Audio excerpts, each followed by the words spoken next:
Welcome सभी को फिर से और एक नए टॉपिक पर आज हम बात करेंगे। तो वो टॉपिक है फिज़िक्स का एक चैप्टर जिसका नाम है साउंड। अगर मैं आपको पूछूं कि साउंड क्या है तो आप सीधा सा आंसर दोगे कि आवाज़ को साउंड कहते हैं। और हमें ये भी पता है कि साउंड एक फॉर्म, एक एनर्जी का एक फॉर्म है।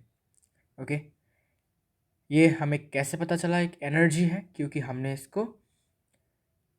इसके बारे में वर्क एंड एनर्जी में पढ़ा है कि डिफरेंट फॉर्म्स ऑफ एनर्जी में साउंड भी होता है। लाइट जैसे एक फॉर्म ऑफ एनर्जी है, वैसे ही साउंड भी एक फॉर्म ऑफ एनर्जी है। और हमें पता है कि एनर्जी मतलब वर्क करने की कैपेसिटी को एनर्जी कहते हैं। मतलब कि साउंड जो है वो कुछ काम करता है, वर्क करता है, जिससे कि ये मतलब साउंड में वर्क करने का कैपेसिटी है, इसीलिए ये एनर्जी होता है। ठीक है, साउंड एक एनर्जी है। अभी ये एनर्जी का काम क्या है? What's the use of sound and what sound does to our ears. Sound sound जो है, जो हम सुन पा रहे हैं, जैसे कि मैं अभी बात कर रहा हूँ और आप मेरे जो वर्ड्स हैं, मतलब मेरे बातों को आप इजीली सुन पा रहे हो, means I am producing sound and you are hearing the sound. ठीक है, तो मैं साउंड को प्रोड्यूस कर रहा हूँ, प्रोपागेट कर रहा हूँ, और आप इसको रिसीव कर रहे हो या फिर सुन रहे हो या फिर हियर कर रहे हो। यू आर हियरिंग और simply you can say receiving the sound. अभी आपके दिमाग में क्वेश्चन आ सकता है कि ये साउंड जो है वो हमें पता है कि फॉर्म ऑफ एनर्जी है, ठीक है, लेकिन ये एक्चुअली हमारे कानों में ऐसा क्या करता है जिससे हमें ये साउंड सुनने को मिलता है? ठीक है, तो इस चैप्टर में हम इसको पढ़ेंगे कि क्यों हमें साउंड कानों में सुनाई देता है, कैसे सुनाई देता है। ओके, और साउंड जो है वो एक्चुअली कहाँ से प्रोड्यूस होता है? ठीक है, जैसे अभी मैं बात कर रहा हूँ तो मेरे गले से साउंड प्रोड्यूस हो रहा है। ठीक है, तो हमें ये जानना पड़ेगा कि हमारे गले के किस पार्ट से ये प्रोड्यूस हो रहा है और कैसे प्रोड्यूस हो रहा है। ठीक है, अभी मैं अगर बोलूँ कि साउंड जो है उसको ट्रैवल करने के लिए, मतलब साउंड को ट्रैवल मतलब क्या, एक जगह से दूसरे जगह पर जाने के लिए कुछ मीडियम की ज़रूरत पड़ती है। Now what is medium? Medium means माध्यम। माध्यम जैसे कि अगर एग्जांपल मैं लूँ तो जैसे कि जैसे कि एक बच्चा, तो एक बच्चा इस दुनिया में कैसे आता है? Through the womb of his और हर मदर। एक माँ के पेट से वो बच्चा दुनिया में आता है। मीन्स माँ का पेट क्या है? मीडियम है, एक माध्यम है जिससे बच्चा कहाँ पर आ पा रहा है? दुनिया में आ पा रहा है। ओके, सो दूसरा एग्जांपल ले सकते हैं कि मान लीजिए,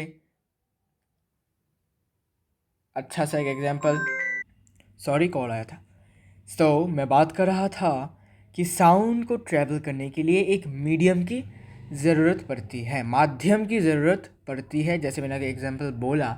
और दूसरा एग्जांपल ऐसा हो सकता है, मैं सोचता हूँ कि कैसे इसको बताऊँ।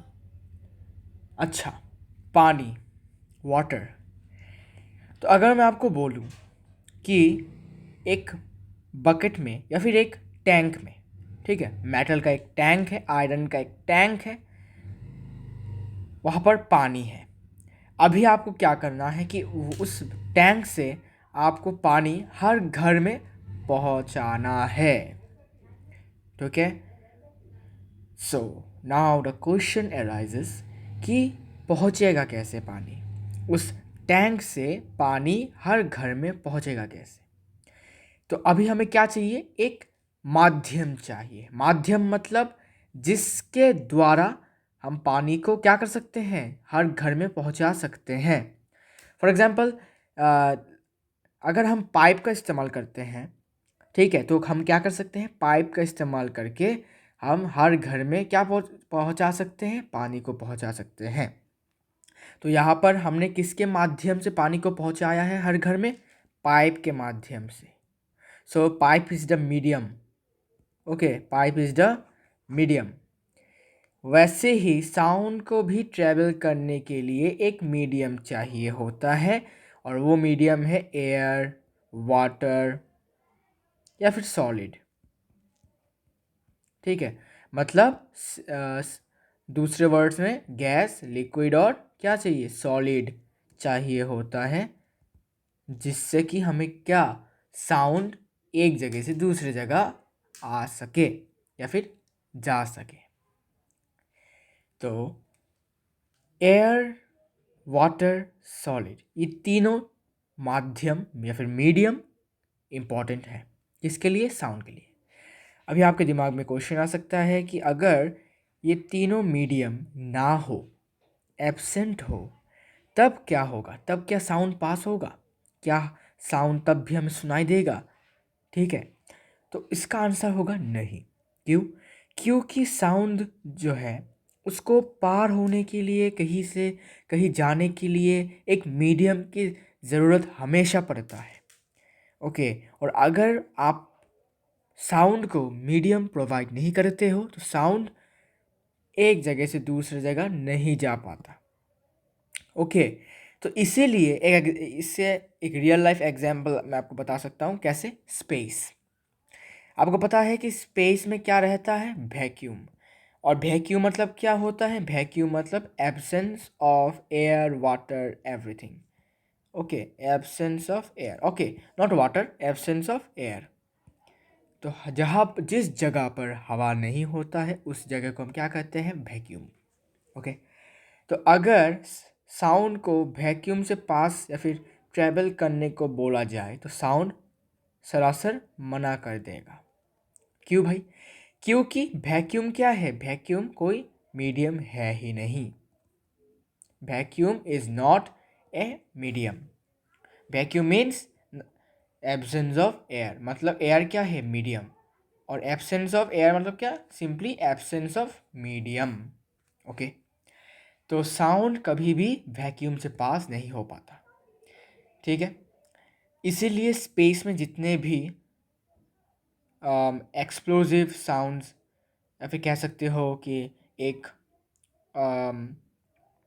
What we can say nebula, okay, supernova explosion हुआ, कुछ बिग बैंग थ्योरी हुआ, तो जितने भी ऐसे यू कैन से कि एक्सप्लोजिव टाइप थिंग्स हुए, तो इतने सारे एक्सप्लोजिव थिंग्स हमें सुनने को नहीं मिला। ओके, अगर हम कहते हैं कि बिग बैंग थ्योरी का साउंड जो था वो कैसा था, अगर आपको किसी से पूछे तो आप क्या बोलोगे, तो आप बोलोगे कि भाई हमने तो सुना ही नहीं, बिकॉज साउंड हमारे कानों पे आया ही नहीं उस तरफ से, स्पेस से। क्यों भाई? बिकॉज स्पेस में क्या रहता है, वैक्यूम। ठीक है, बिग बैंग थ्योरी कह लो, सुपरनोवा एक्सप्लोजन कह लो, ये सारे के सारे जितने भी, देखो एक्सप्लोजन, एक्सप्लोजन जैसे कि पटाखे, पटाखे जब भी फटते हैं तो हमें साउंड सुनाई देता है। क्यों? क्योंकि एयर है, एयर एक मीडियम है, तो साउंड हमें सुनाई देता है इजीली। लेकिन उस स्पेस में इसी एयर का कमी होती है या फिर कमी होता है। इसी कारण से क्या होता है, हमें किसी भी तरीके का एक्सप्लोजन के बाद जो साउंड होता है वो हमें सुनाई नहीं देता। लेकिन लाइट जो है, लाइट को किसी भी मीडियम की ज़रूरत होती ही नहीं है, मीडियम की ज़रूरत होती ही नहीं लाइट को। लाइट वैक्यूम से भी पास हो सकता है, लाइट सॉलिड से भी पास हो सॉलिड नहीं, लिक्विड से पास हो सकता है, गैस से पास हो सकता है।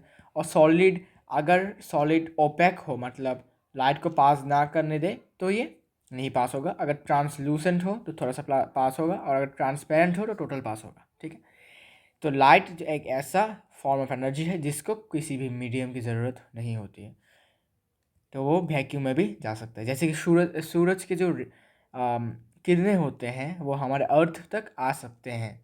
ठीक है, बीच में स्पेस है, वैक्यूम है, फिर भी हमारे अर्थ पर ये आते हैं। कैसे? क्योंकि लाइट को मीडियम की ज़रूरत ही नहीं पड़ती, तो मीडियम हो या फिर ना हो इससे कोई इसको फ़र्क ही नहीं पड़ता। ठीक है, इसका काम है आना, तो इसका सूरज के जो लाइट होते हैं वो आते हैं हमारे अर्थ पर, और इसको आने के लिए 8 मिनट्स 20 सेकेंड्स लगते हैं।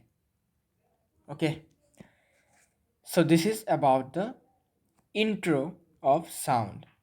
ठीक है, तो इंट्रो थोड़ा ज़्यादा बड़ा हो गया, इसके लिए सॉरी। लेकिन अभी जो होगा, अभी जो हम एकदम रियल टॉपिक पर बात करेंगे अच्छे से और ब्रीफली। तो पहले बात करेंगे साउंड के डेफिनेशन को लेकर। So what is sound, what sound does to our ears, so can hear this sound. Okay, तो साउंड क्या है? Sound is a form of energy, आपको पता है।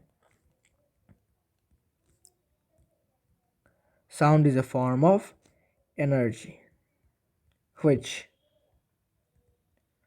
produces the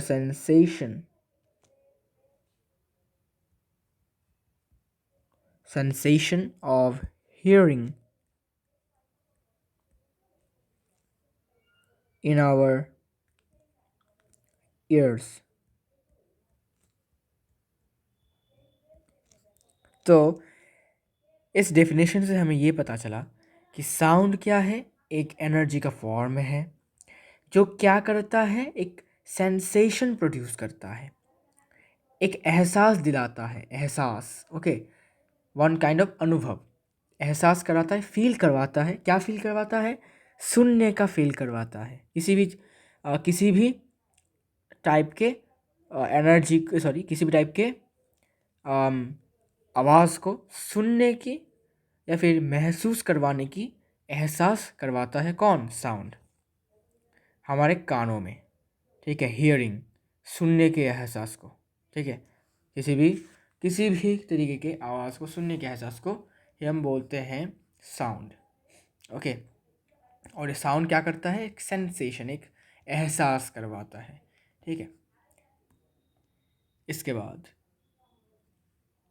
one more important thing about this sound is it's a longitudinal wave. Longitudinal wave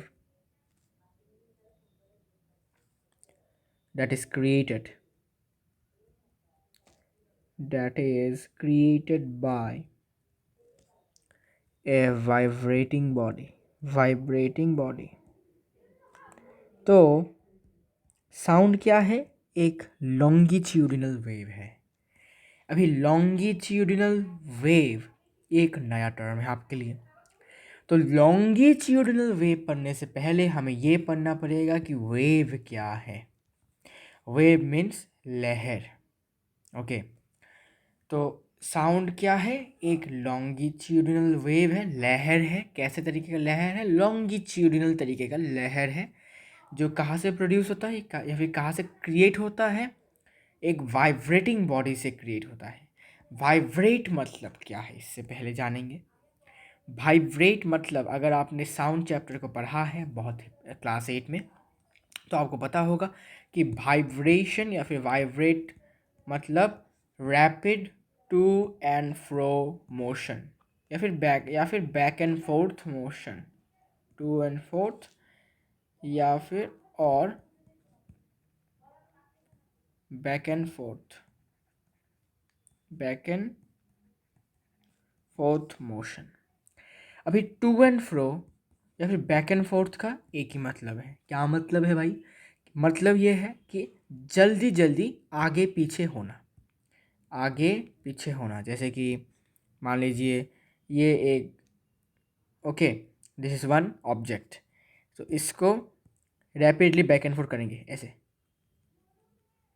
ठीक है, मतलब एक बार आगे गया, फिर जल्दी से पीछे आ गया, फिर से आगे गया, फिर से पीछे आया, फिर से आगे गया, फिर से पीछे आया। ऐसे करते करते रैपिडली होगा, बहुत फास्ट होगा जब। और इसी को क्या कहते हैं? वाइब्रेशन कहते हैं। देखो ऐसे होता है वाइब्रेशन। ठीक है, तो इसे हम कहते हैं वाइब्रेशन। समझ आ गया? इसके बाद हम अभी क्या पढ़ेंगे? वेव पढ़ेंगे। वेव पढ़ेंगे। What is a wave? तो वेव है एक तरीके का डिस्टरबेंस। अभी डिस्टरबेंस मतलब क्या है कि यू कैन से डिस्टरबेंस मतलब, जैसे कि क्लास में, स्कूल के क्लासेस में, जैसे कि सर लोग बोलते हैं कि डिस्टर्ब मत करो, तो वैसे ही वेव भी एक डिस्टरबेंस है। मतलब ये बोलूँ तो सेटिस्फाइंग नहीं है, मतलब जैसे कि ऐसे। ठीक है, डिस्टरबेंस है। कैसे? क्यों? बिकॉज ये है एक स्ट्रेट लाइन, ठीक है, मान लीजिए कि आप एक क्लासरूम में बैठे हुए हो, वो एकदम साइलेंट क्लासरूम है। ठीक है, तो आप इजीली कंसंट्रेट कर पा रहे हो अपने स्टडीज़ में। आपका माइंड क्या है, कंसंट्रेटेड है, मतलब एकदम स्ट्रेट लाइन है। मान लीजिए कंसंट्रेटेड है मतलब एकदम स्ट्रेट लाइन है। तो अभी क्या हुआ, एक कंबाइंड क्लास हो गया। दूसरे सेक्शन के लड़के या फिर लड़कियां आपकी क्लास में आ गए। आने के बाद एक तरीके का क्या हो गया, आपका जो फ्लो था पढ़ने का वो क्या हो गया, डिस्टर्ब हो गया। ठीक है, means you are now out of the track. Okay, तो सीधा लाइन क्या हो जाता है, ऐसे हो जाता है। ठीक है, मतलब आप डिस्टर्ब या फिर डिस्ट्रैक्ट हो जाते हो, तो उसी को हम कहते हैं एक वेव। ठीक है, वेव भी ऐसा ही होता है, मतलब लाइन सीधा नहीं होता बल्कि ऐसा होता है।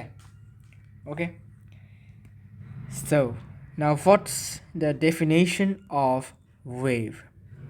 So wave is a disturbance. A wave is a disturbance in a medium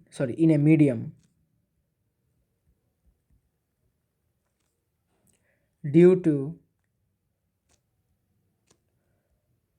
repeated periodic motion.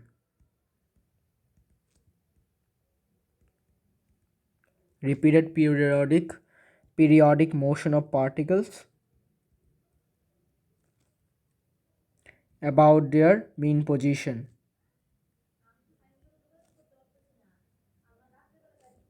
About their mean position, comma, such that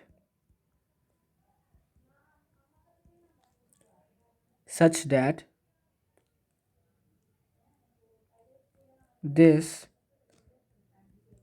disturbance is handed over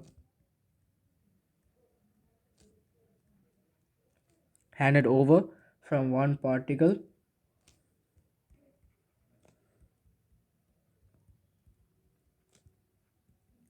to the other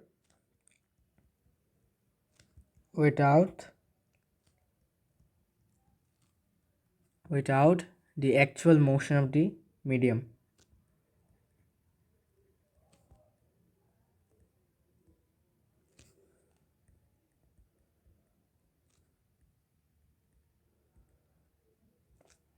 तो wave क्या है, एक तरीके का disturbance है एक medium में। तो वेव कहाँ पर होता है, हमेशा याद रखो, एक वेव हमेशा एक मीडियम में ही होता है, कहीं और नहीं होता। ठीक है, तो एक मीडियम में एक डिस्टरबेंस को वेव कहते हैं। और ये डिस्टरबेंस होता कैसे है, due to repeated periodic motion of particles. Repeated periodic motion of particles about their mean position, such that this disturbance is handed over from one particle to the other without the actual motion of the medium. तो देखने में कुछ ऐसा होता है, देखो, like these are the particles।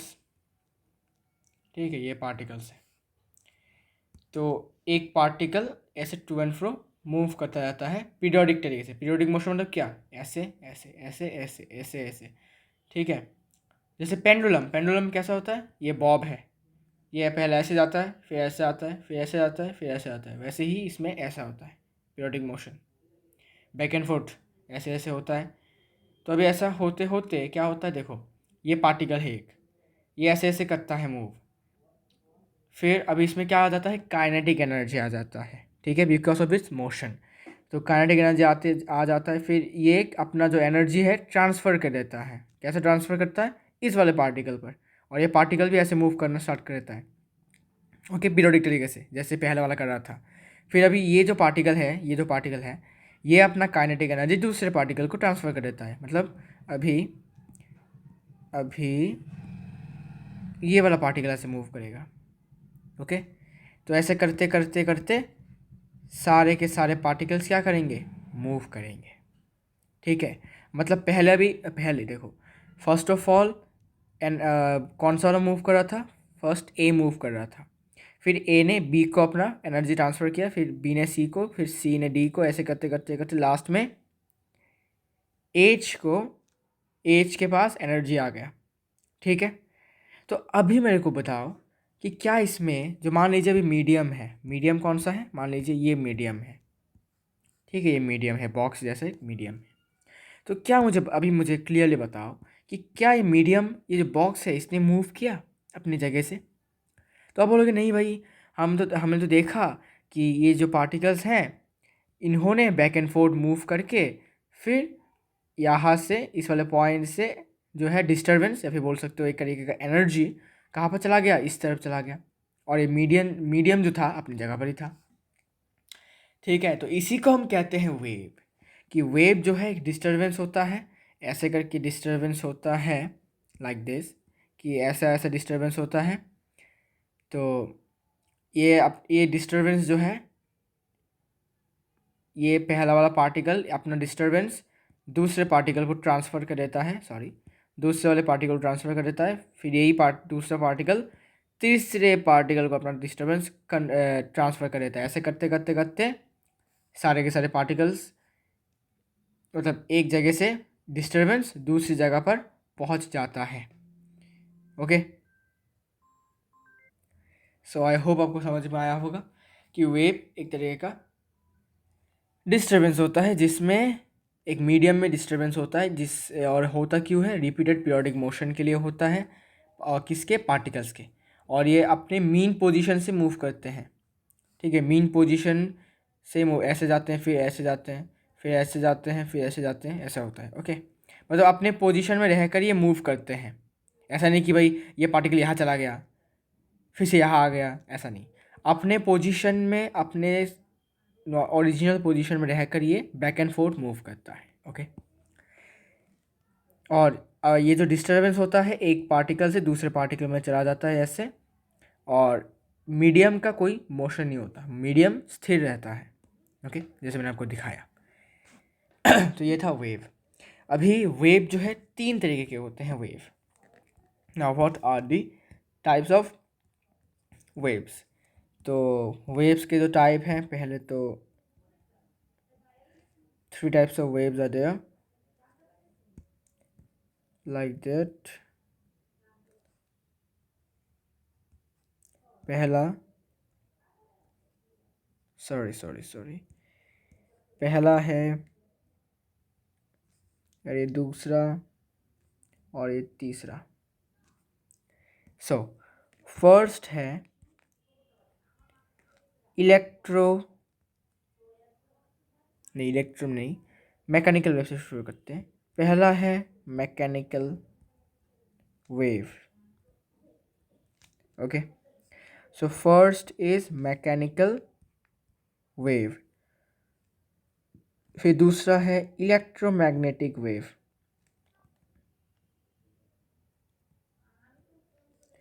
Electromagnetic wave, या फिर कह सकते हो non mechanical wave. Non mechanical wave. और तीसरा है मैटर वेव। सो तीसरे वाला जो टाइप है वो इस चैप्टर में ज़्यादा हमें देखने को मिलता नहीं, एक्चुअली देखने को मिलता ही नहीं है। तो मेन जो है इस चैप्टर में वो हमें देखने को मिलता है ये वाला, ये वाला और ये वाला। Okay, so mechanical wave, electromagnetic wave, या फिर नॉन मैकेनिकल वेव भी कह सकते हो। तो इन दोनों में से तो आपको पता चल गया कि ये मैकेनिकल है और ये नॉन मैकेनिकल है, ये पता चल गया। और ये मैटर वेव है, ये थोड़ा अलग है इन दोनों से। Okay, so now we will briefly describe the two of them, and briefly describe करेंगे दोनों को, इन फर्स्ट टू को, और थर्ड वाले को हम सिर्फ डेफिनेशन पढ़ेंगे। ठीक है, इस क्लास के लिए, मतलब इस स्टैंडर्ड के लिए इंपॉर्टेंट नहीं है थर्ड वाला। ठीक है, तो now we will start first mechanical wave. Wait,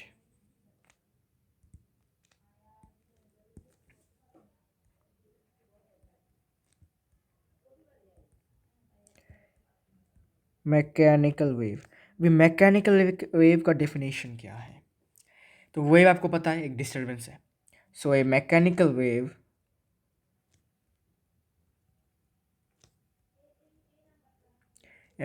wave is a disturbance periodic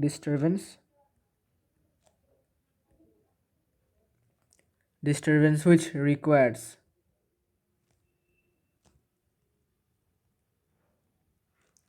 which requires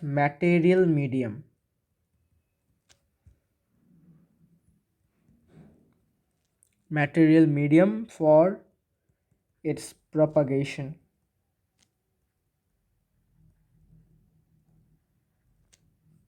okay, example है साउंड वेव,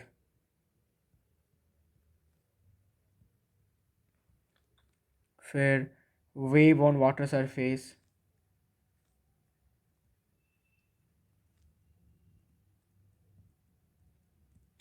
फिर waves produced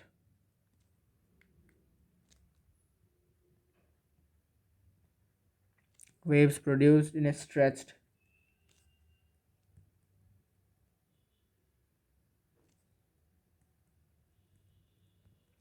string.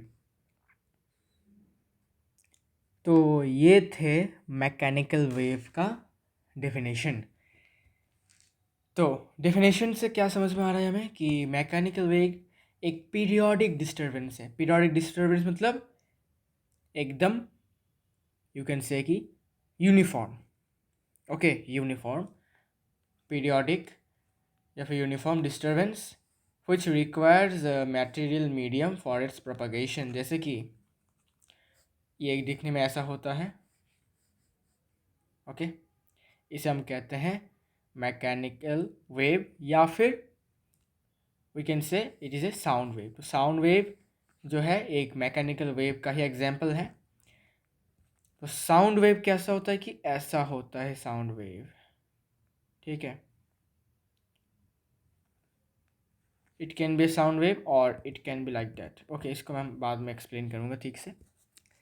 तो मैकेनिकल वेव जो है वो एक तरीके का पीरियोडिक डिस्टर्बेंस है जैसे मैंने बोला, लेकिन मेन थिंग क्या है पता है इसमें, इसको एक मटेरियल मीडियम की ज़रूरत पड़ती है इसके प्रोपगेशन के लिए।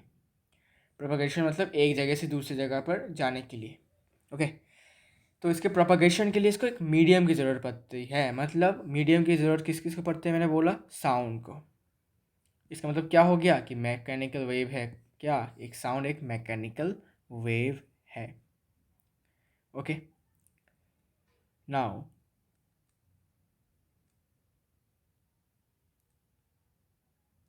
इसके बाद नॉन मैकेनिकल वेव। इसका और एक एग्जांपल है कि वेव ऑन वाटर सरफेस। तो वाटर सरफेस के ऊपर जो वेव्स होते हैं जैसे कि ऐसे ऐसे कुछ वेव्स होते हैं, रिपल्स बोलते हैं हम इसको, रिपल्स, ठीक है। अगर आपने देखा होगा रिपल्स, तो वो भी एक मैकेनिकल वेव है। मतलब इसको एक मीडियम की ज़रूरत है। जैसे कि water on wave on water surface, देखो वाटर में हो रहा है वेव, तो मीडियम कौन है, वाटर, ठीक है। इसके बाद waves produce in stretched string. Guitar अगर बजाते हो तो गिटार का जो स्ट्रिंग होता है उसका अगर आप स्ट्रेच करके थोड़ा सा स्ट्रोक करते हो, डाउन स्ट्रोक अप स्ट्रोक जो भी हो, तो अगर आप करते हो तो देखोगे कि स्ट्रिंग जो है ऐसे करके, मतलब ऐसा लाइन होता है ना, तो ये ऐसे करके वाइब्रेट होता है ऐसे करके, ठीक है। अगर आप ध्यान से नोटिस करोगे तो अभी ये वाइब्रेशन जो हो रहा है किस पे हो रहा है, string. String is what, A solid, ठीक है। तो मीडियम कौन हो गया यहाँ पर, सॉलिड, और सॉलिड मतलब स्ट्रिंग। ओके, तो मैकेनिकल वेव का स्पेशल प्रॉपर्टीज़ क्या है कि इसको एक मटेरियल मीडियम की ज़रूरत पड़ती है। ओके, इसके बाद सेकंड नॉन मैकेनिकल वेव या फिर इलेक्ट्रोमैग्नेटिक वेव और electromagnetic wave. So non mechanical wave या फिर इलेक्ट्रोमैग्नेटिक मैग्नेटिक वेव, तो इसका डेफिनेशन भी जान लेते हैं। तो इसका definition quite similar to this, but थोड़ा सा डिफरेंस है। कैसा डिफरेंस देख लेते हैं। तो पहले इसको हमें लिखना पड़ेगा यहाँ पर, I guess. So we have to shift this thing a bit here, then we can easily take this in here. तो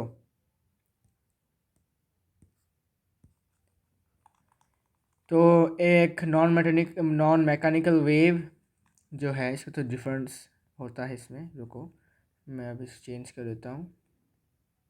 थोड़ा सा चेंज होगा इसमें। देखो कैसा कि एक नॉन मैकेनिकल हो जाएगा यहाँ पर, is a periodic disturbance of electric और magnetic field, electric and magnetic field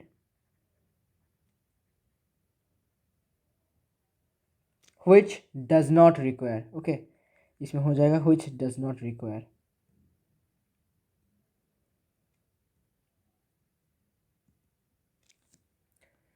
तो डेफिनेशन क्या बन गया कि एक नॉन मैकेनिकल वेव या फिर इलेक्ट्रोमैग्नेटिक वेव एक ऐसा पीरियोडिक डिस्टर्बेंस है, किसका? इलेक्ट्रिक और मैग्नेटिक फील्ड का। ठीक है, इलेक्ट्रिक और मैग्नेटिक फील्ड का। तो और मैं ब्रीफली नहीं जा रहा हूँ, बिकॉज इनका सिर्फ आपको डेफिनेशन ही जानना है। मेनली आपको मैकेनिकल वेव पर इस चैप्टर को पढ़ना है। ओके, सो एक नॉन मैकेनिकल वेव एक पीरियोडिक डिस्टर्बेंस है, जैसे कि मैकेनिकल वेव है, लेकिन इसमें किसी भी प्रकार का क्या होता है, मटेरियल मीडियम का ज़रूरत ही नहीं पड़ता। तो इसका एग्जांपल मैंने क्या बताया था आपको, लाइट भी एक इलेक्ट्रोमैग्नेटिक वेव है, या फिर बोल सकते हो नॉन मैकेनिकल वेव है। ओके, जिसको किसी भी प्रकार का मटेरियल मीडियम की ज़रूरत नहीं पड़ती एक जगह से दूसरी जगह पर जाने के लिए। ठीक है, और ये किसका पीरियोडिक डिस्टर्बेंस होता है? इलेक्ट्रिक और मैग्नेटिक फील्ड का। ठीक है, क्लास 10-11 में आप पढ़ोगे इलेक्ट्रिक फील्ड और मैग्नेटिक फील्ड का, आई गेस 11 में होगा। ठीक है, 10 भी हो सकता है, आई डोंट नो। सो एक नॉन मैकेनिकल वेव एक पीरियोडिक डिस्टर्बेंस है इलेक्ट्रिक और मैग्नेटिक फील्ड का, और इसमें मटेरियल मीडियम की ज़रूरत नहीं होती है। ठीक है, now what are the examples? Examples भी देख लेते हैं। एग्जांपल है लाइट, ऑब्वियसली सनलाइट बोल सकते हो उसको। सनलाइट हो गया, एक्सरे हो गया, और माइक्रोवेव हो गया। ठीक है, सनलाइट मतलब मैं इनडायरेक्टली लाइट को ही मीन कर रहा हूँ, और एक्सरे जो है एक डिफरेंट तरीके का ये रे होता है, जिसको मतलब वेव होता है एक्चुअली, जिसको हम मटेरियल मीडियम की ज़रूरत नहीं होती। ओके, और माइक्रोवेव के जो वेव्स होते हैं, ओके, माइक्रोवेव्स। ओके, इसको मैं और ब्रीफली नहीं जा रहा, because it is not needed in this chapter now. अभी थर्ड है मैटर वेव। सो मैटर वेव जो है वो क्या है, डेफिनेशन क्या है इस मैटर वेव का, देख लेते हैं। तो matter wave means the waves associated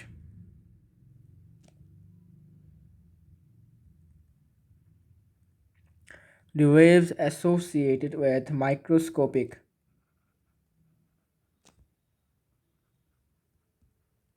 microscopic particles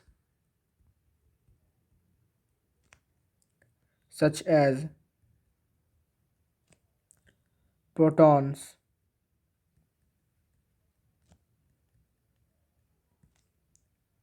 neutrons, atoms, electrons,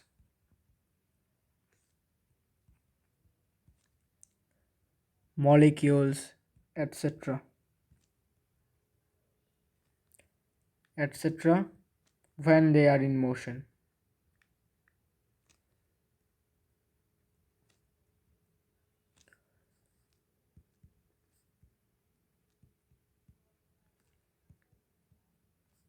Are called matter waves। ठीक है, तो मैटर वेव किसे कहेंगे? जो वेव कैसे होते हैं? जिस वेव में protons, neutrons, atoms, molecules, electrons जो हैं होते हैं। ओके, मतलब इन पांचों you can say microscopic particle के साथ इसका रिलेशन होता है। ठीक है, उस वेव में इन पांचों में से किसी एक का मतलब घर होता है, यू कैन से घर ही बोल सकते हो भाई। ठीक है, कौन एक कंपोनेंट है एक्चुअली। जिस वेव का जो कंपोनेंट है इन पांचों में से कोई एक है, तो उसे हम बोलेंगे मैटर वेव। और स्पेशली कब होगा? जब वो मोशन में होंगे, मतलब इलेक्ट्रॉन अगर मोशन में होएगा तो इलेक्ट्रॉनिक वेव बन जाएगा। कैसे? ठीक है, अभी भी ये कन्फ्यूजन है कि इलेक्ट्रॉनिक वेव है या पार्टिकल है या फिर कुछ और है। ठीक है, इसमें अभी भी कंट्रोवर्सी चल रहा है। ठीक है, तो जब भी इलेक्ट्रॉन जो है मोशन में होते हैं या फिर प्रोटॉन्स मोशन में होते हैं या फिर एटम्स होते हैं, तो वो एक वेव में चलते हैं। ओके, यू कैन से एक वेविक मोशन में होते हैं वो, और इसी वेविक मोशन को हम बोलते हैं मैटर वेव। ओके, मतलब वेविक मोशन मतलब समझ सकते हो कि वेव में चलते हैं, वो वेव में मूव करते हैं। Okay, that's why they are called matter wave. तो इसके बारे में मैं और ब्रीफली नहीं जाऊंगा because it is not you know it is not necessary for this standard.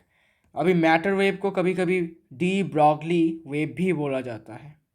Okay, तो इसको मैं यहाँ पर लिख देता हूँ, तो इट विल बी बेटर। और de Broglie, BDE BROGLIE wave, de Broglie wave. Okay, तो इसको थोड़ा सा मैं हाईलाइट कर देता हूँ। Okay, de Broglie wave. इसके बाद ये था डिफरेंट टाइप्स ऑफ वेव्स। अभी मैकेनिकल वेव के भी टू टाइप्स हैं। ओके, मैकेनिकल वेव के भी टू टाइप्स हैं। कैसे कैसे देख लेते हैं।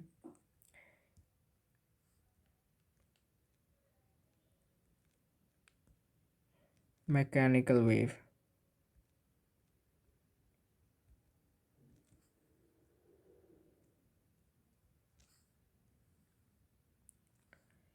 तो मैकेनिकल वेव के जो टू टाइप्स हैं उसमें से पहला है ट्रांसवर्स, दूसरा है longitudinal. So first is transverse wave,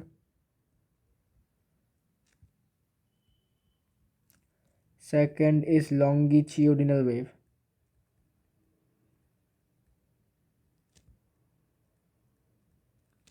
okay, तो इसके बारे में हम आराम से बात करेंगे नेक्स्ट वीडियो में। ओके, तो अभी के लिए जान लो कि मैकेनिकल वेव के भी दो टाइप्स हैं, फिर से दो टाइप्स हैं, और नॉर्मली वेव के थ्री टाइप्स हैं। ओके, तो ये था आज का वीडियो। आई होप आपका जो है इस वीडियो को लेकर कोई डाउट नहीं है, अगर है तो ज़रूर बताइए। And in the next video we will study and discuss the two types of mechanical waves and more. Thanks for watching.